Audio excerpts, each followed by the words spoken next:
अस्सलामुअलैकुम, क्या हाल है मेरे प्यारे व्यूवर। आज आपको हम दिखा रहे हैं अपना मवेशी फार्म। ये आप देख सकते हैं, हमने छोटी सी बच्चियां ले आते हैं मंडियों से। जब ये तैयार हो जाती हैं फिर हम इनको बेच देते हैं। ये आप देख रहे हैं अच्छी नस्ल की हैं।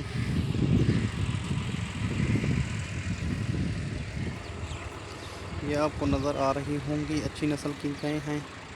ये देखें, हमने खल डाल दी हुई है, ये खल खा नहीं रहे।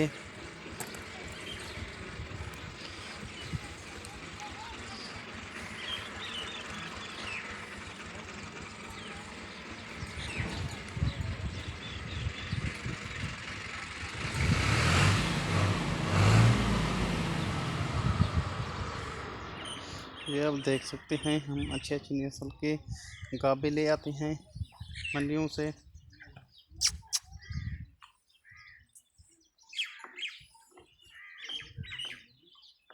ये आपको नज़र आ रहे होंगे, अच्छी नस्ल की हैं।